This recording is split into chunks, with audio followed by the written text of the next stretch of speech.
मैं हूं एडवोकेट सत्य प्रकाश और आज मैं अपना चैनल लीगल बाउंड्री के माध्यम से एक नए विषय पे चर्चा करने जा रहा हूं। और आज मैं मेरठ के शुभ भारती यूनिवर्सिटी में हूं। हमारे साथ एक रिसर्च स्कॉलर और प्रोफेसर हैं मिस्टर आशुतोष। आज मैं इनसे बात करूंगा। आप सबको पता होगा कि पिछले कुछ दिनों से इस बात की काफ़ी चर्चा हो रही है और सरकार की क्रिटिसिज्म भी हो रही है कि जो कॉम्पिटिटिव एग्ज़ाम्स होते हैं उसके पेपर्स लीक हो जाते हैं और नेशनल टेस्टिंग एजेंसी पे अब बड़े सवाल उठ रहे हैं और तीखे सवाल सरकार पे भी उठ रहे हैं। और इन सब चीज़ों को देखते हुए सरकार ने एक नया कानून एंटी पेपर लीक कानून को 21 जून 2024 से पूरे देश में लागू कर दिया। और आशुतोष जी रिसर्च स्कॉलर है और आज आपको बताएंगे कि इस नए कानून में सरकार ने क्या प्रोविज़न जो है वो लाए हैं ताकि जो पेपर लीक की समस्या देश भर में हो रही है उससे कैसे छुटकारा पाई जाए। तो आशुतोष जी आपका मेरे चैनल में स्वागत है। और सबसे पहले मैं आपसे चाहूँगा कि थोड़ा सा आप इस कानून के बारे में इंट्रोडक्शन बता दें कि कानून क्या है और क्यों ज़रूरत पड़ी। सबसे पहले तो बहुत बहुत धन्यवाद सत्य प्रकाश जी, आपने मुझे अपने चैनल पर आने का मौका दिया। तो जैसे कि हम आज बात कर रहे हैं ये पेपर लीक कानून के बारे में। इस कानून को नाम सरकार ने दिया है the public examinations prevention of unfair means act 2024। अब ये कानून सरकार 2024 के फरवरी के महीने में पार्लियामेंट में लेकर आई थी, जिसे सरकार ने पार्लियामेंट में पास भी करा दिया था और प्रेसिडेंट की मंजूरी फरवरी के महीने में ही मिल गई थी। परंतु इस कानून का इम्प्लीमेंटेशन सरकार ने किया है 21 जून 2024 से। इस कानून को लाने का उद्देश्य सरकार का बस इतना सा है कि जैसे आप देख रहे हैं पिछले 3-4 सालों से लगातार चलता आ रहा है, एक के बाद एक कई पेपर हमारे एग्ज़ाम सरकार के लीक होते जा रहे हैं। नेशनल टेस्टिंग एजेंसी के 2 एग्ज़ाम भी आए दिनों पिछले 1 महीने पहले ही लीक हुए हैं। तो ऐसे एग्ज़ाम्स में जो कैंडिडेट्स होते हैं, विद्यार्थी होते हैं, उनकी महीनों की मेहनत खराब जाती है। तो उसके लिए जिम्मेदार लोगों को सही सज़ा देने का प्रावधान सरकार ने इन कानूनों की मदद से। अच्छा, इसमें सज़ा का क्या प्रावधान है और कितनी सज़ा, अगर कोई अनफेयर प्रैक्टिस में पकड़ा जाता है तो कितनी सज़ा होगी और कैसे कैसे लोगों पे सज़ा होगी? क्या इंस्टीट्यूशंस को भी सज़ा देने का प्रावधान है या उसके जो हेड होंगे उनको भी सज़ा देने का प्रावधान इस कानून में है? देखिए, सरकार की मंशा इस कानून में सज़ा जो दी गई है उससे बिल्कुल साफ हो जाती है कि सरकार का ऑब्जेक्टिव ये है कि गुनहगारों को कैसे भी करके छोड़ा ना जाए। मैं आपको 2-3 तरह की सज़ाएं इस कानून के तहत बताना चाहूँगा। सबसे पहले यदि कोई व्यक्ति कोई ऐसी एक्टिविटी करता है, कोई ऐसी गतिविधि करता है जिससे कोई भी पेपर में कॉम्प्रोमाइज़ हो जाता है तो उसको 3 साल से 5 साल तक की सज़ा और साथ ही साथ 10 लाख रुपये तक का जुर्माने का प्रावधान सरकार ने रखा है। साथ ही हम बात करें, अगर कोई डायरेक्टर या फिर हायर अथॉरिटी लेवल का व्यक्ति किसी भी तरीके के एग्ज़ाम की इरेगुलरिटी में पकड़ा जाता है तो उसके लिए सज़ा का प्रावधान 3 साल से 10 साल तक और उसके ऊपर 1 करोड़ का फाइन इम्प्लीमेंट करने का सरकार। जैसे मैं अगर सिंपल भाषा में अगर दर्शकों को समझाऊं तो अगर ऐसी परिस्थिति में कोई पकड़ा जाता है तो जैसे आज के समय पे एनटीए पे जो आरोप लग रहा है, तो अगर इस कानून को पास होने के बाद कोई अपराध हो रही है या हुई है और तब कोई इंस्टीट्यूशन पकड़ा जाता है तो उसके हेड मतलब जो चेयरमैन है उसको भी सजा दी जाएगी। हाँ, देखिए, अगर उनके डायरेक्टर या फिर उच्च लेवल के अधिकारियों को पाया जाता है कि वो किसी तरीके से मिले हुए हैं इस घोटाले में तो उनके लिए सज़ा का प्रावधान बाकी लोगों से ज़्यादा है।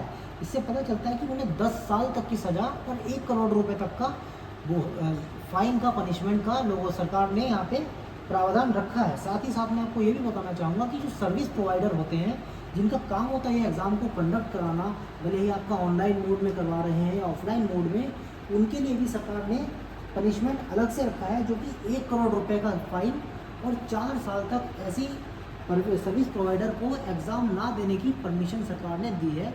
अगर वो पकड़े जाते हैं एक बार तो 4 साल तक उनके ऊपर प्रतिबंध लग सकता है। मतलब इसमें इंडिविजुअल भी लाइबल है, कोई इंस्टीट्यूशन अगर कर रहा है तो वो भी लाइबल है और साथ ही साथ कोई गवर्नमेंट एजेंसी भी अगर इन्वॉल्व है और उसके जो हेड ऑफ इंस्टीट्यूशंस और जो इन्वॉल्व हैं डायरेक्टर्स, उनको भी सज़ा देने का प्रावधान अगर मैं सीधे तौर पर कहूँ। बिल्कुल आप सही कह रहे हैं। साथ ही साथ हम एक छोटी सी बात और कर सकते हैं, इस कानून को नॉन बेलेबल और नॉन कंपाउंडेबल बनाया हुआ है। इस कानून को नॉन कंपाउंडेबल बनाने से हमें सरकार की मंशा पता चलती है कि सरकार इस चीज़ को लेकर कितनी ज़्यादा गंभीर है।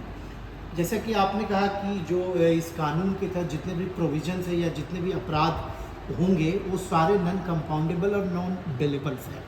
मतलब सरकार की मंशा एकदम क्लियर है कि कोई भी अगर ऐसा अपराध करता हुआ पकड़ा जाता है तो उसे किसी भी कंडीशन में जमानत ना हो और कॉम्प्रोमाइज़ ना कर पाए, ये प्रोविजंस हैं। बिल्कुल सही कहा आपने। विद्यार्थियों के साथ, कैंडिडेट्स के साथ जो अनफेयर एक्टिविटीज़ होती हैं उनको रोकने के लिए सरकार ने कानून लाए हैं, और उसके लिए अगर कोई व्यक्ति पकड़ा जाता है इस कानून में तो उसको बचने का कोई भी मौका ना मिले, इसी उद्देश्य के साथ सरकार ने इन कानूनों को नॉन कंपाउंडेबल और नॉन बेलेबल और साथ ही कॉग्निजिबल भी बनाया। जैसा कि कानून जो है 21 जून को पास हुआ और उसके पहले ही अभी पिछले 1 महीने में 2 केसेस हुए। नीट का एग्ज़ाम कैंसिल हुआ और यूजीसी नेट का।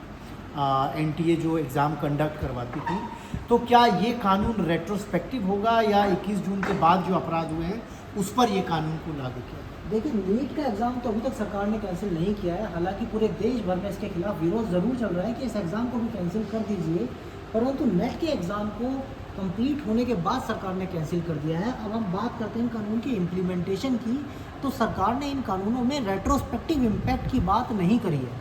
रेट्रोस्पेक्टिव इम्पैक्ट का मतलब ये होता है कि अगर ये कानून आज लागू होते हैं देश के ऊपर, तो इन कानूनों का उपयोग सरकार पुराने घोटालों के ऊपर भी कर सकती है कि नहीं। अगर सरकार इसको रेट्रोस्पेक्टिव बना देती तो हम जो पिछले 1 महीने में जो 2 घोटाले हुए हैं, नीट का घोटाला और यूजीसी नेट का घोटाला, उनके ऊपर भी कानून लगाए जा सकते थे। कहीं ना कहीं सरकार से जैसा कि मैंने जो इस कानून में अभी तक पढ़ा, उसमें सरकार ने कुछ ऐसे प्रोविजंस किए हैं, जैसा कि सबको पता है कि जुलाई महीने से भारत में 3 नए कानून जो आईपीसी, सीआरपीसी और एविडेंस एक्ट के जगह पे लागू होने जा रहे हैं। उस कानून में जो प्रोविजंस किए गए हैं, जैसे कि इंफॉर्मेशन टेक्नोलॉजी से रिलेटेड जो मामले हैं, और आपको भी पता है, दर्शकों को भी पता है कि जितने भी एग्ज़ाम्स होते हैं आज के समय में वो कंप्यूटर्स या ऑनलाइन माध्यम से ज़्यादातर एग्ज़ाम्स होते हैं, इलेक्ट्रॉनिक गैजेट्स का प्रयोग होता है। क्या इस कानून में भी अगर कोई इलेक्ट्रॉनिक गैजेट्स या कोई कंप्यूटर या मोबाइल या इलेक्ट्रॉनिक डिवाइस का प्रयोग किया जाता है एग्ज़ाम्स को चीटिंग करवाने में या किसी स्टूडेंट को हेल्प करने में, तो जो नए कानून आ रहे हैं उसके तहत क्या सज़ा का प्रावधान है, और जो नया कानून है उसमें भी इनको जोड़ा गया है? देखिए, सबसे पहले तो अब जब नए कानून की बात करते हैं तो नए कानून तो हमारे पूरे देश में 1 जुलाई से लागू होंगे। तो अभी तक की हम जो सिचुएशन की बात करें, आज के टाइम पे तो नए कानूनों का कोई भी प्रभाव इस कानून के ऊपर नहीं पड़ेगा। रही बात आपने जैसे कंप्यूटर या टेक्नोलॉजी की बात करी है, तो जो हम कानून की जिसकी बात कर रहे हैं, ये पब्लिक एग्जामिनेशंस एक्ट के अंदर ही सरकार ने अनफेयर प्रैक्टिसेस में कुछ ऐसी चीज़ें मेंशन करी हैं कि वो अनफेयर प्रैक्टिसेस के अंदर आती हैं। उसी के अंदर किसी भी कैंडिडेट की OMR शीट को लीक कर देना, या फिर किसी कैंडिडेट को ऑनलाइन एग्ज़ाम हो या ऑफलाइन एग्ज़ाम, उसमें किसी भी तरह का अनफेयर एडवांटेज प्रोवाइड कर देना ही अपने आप में एक बहुत बड़ी सज़ा का कारण बन सकता है। क्या ये जो नया कानून है वो देश में सारे एग्ज़ाम्स, चाहे वो 10th का हो, 12th का हो, ग्रेजुएशन का हो, या और भी जो गवर्नमेंट के एग्ज़ाम्स होते हैं स्कूल कॉलेजेस के, या केवल इनिशियली कॉम्पिटिटिव एग्ज़ाम्स के ऊपर या एनटीए द्वारा जो एग्ज़ाम कंडक्ट करवाए जाते हैं उन पे लागू? देखिए, इस जो कानून जो सरकार ने बनाया है, इस कानून के आखिरी में सरकार ने एक शेड्यूल ऐड किया है। उसके अंदर कुछ गिनी चुनी संस्थाओं के नाम लिखे हैं सरकार ने। 7 ऐसी संस्थाएं हैं जो इन एग्ज़ाम्स को कंडक्ट कराएंगी, तो उनके ऊपर ये कानून लागू होगा। अब उन संस्थाओं की बात कर लें, सबसे पहले तो आता है आपका union public service commission UPSC, फिर उसके बाद staff service collection commission SSC, railway recruitment board, और साथ ही साथ आपका NTA, नेशनल टेस्टिंग एजेंसी। तो ये जो कुछ ऐसी संस्थाएं हैं जो हमारे देश के सबसे बड़े एग्ज़ाम्स को कंडक्ट कराती हैं, और इन संस्थाओं का इम्पैक्ट सबसे ज़्यादा बच्चों के ऊपर पड़ता है, सबसे ज़्यादा कैंडिडेट्स के ऊपर पड़ता है। तो हम ये कह सकते हैं कि इस कानून से सरकार की मंशा ये है कि ज़्यादा से ज़्यादा विद्यार्थियों को इस कानून का फ़ायदा मिल सके। एक जैसा कि आपने कहा कि जो सेंट्रल एजेंसीज एग्ज़ाम कंडक्ट करवाती है जैसे, तो क्या जो स्टेट गवर्नमेंट भी एग्ज़ाम कंडक्ट करवाती है PCS की, या जो स्टेट के कमीशंस के एग्ज़ाम्स होते हैं, उस पर भी इस कानून को लागू किया जाए? देखिए, अभी तो ऐसा इसमें कुछ भी नहीं है, लेकिन सरकार इनको आगे इंक्लूड कर सकती है इस कानून के अंदर, ताकि नोटिफिकेशन स्टेट गवर्नमेंट जारी करके नोटिफिकेशन के साथ साथ इन्हें बाद में आगे इंक्लूड किया जा सकता है। इस कानून के स्कोप को सरकार और ज़्यादा बढ़ा सकती है ज़रूरत। इस कानून में एक प्रोविज़न सरकार ने और रखा है कि कोई भी एग्ज़ाम में अगर कोई इरेगुलरिटीज़ की कंप्लेन आती है तो सरकार सीधे केंद्रीय एजेंसियों को उस मामले को जांच करने के लिए रेफर कर सकती है। हाँ जी, आपने बहुत सही पॉइंट रेज किया है यहाँ पे। अगर इस कानून के हम चौथे चैप्टर की बात करें तो उसमें सरकार ने उन व्यक्तियों की बात करी है जो कि इसको इन्वेस्टिगेट कर सकते हैं। इसकी इन्वेस्टिगेशन की पावर सरकार ने केवल एक डीएसपी या फिर एसीपी की रैंक के अधिकारी को दी है। इससे ये बात बिल्कुल साफ पता चलती है कि सरकार चाहती है अगर कोई ऐसी एक्टिविटी होती है, ऐसी कोई गतिविधि होती है, तो वहाँ पर इसकी जांच जो है बिल्कुल उच्च स्तरीय अधिकारी करें और बिल्कुल पारदर्शिता के साथ जांच करके लोगों के सामने सारे के सारे साक्ष्य ला के रखे जा सकते।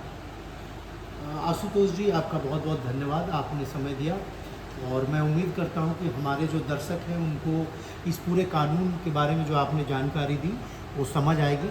और मैं आशा करता हूं कि हमारे जो दर्शक हैं आपकी इन बातों से कम उनको इस बात की जानकारी अब मिल गई होगी कि जो नया कानून आया है, जो अनफेयर प्रैक्टिसेस एग्ज़ाम्स में हो रहे थे, उनको कहीं ना कहीं सेटिस्फेक्शन तो होगी कि फ़िलहाल सरकार जो है वो कटिबद्ध है एक्शन लेने के लिए।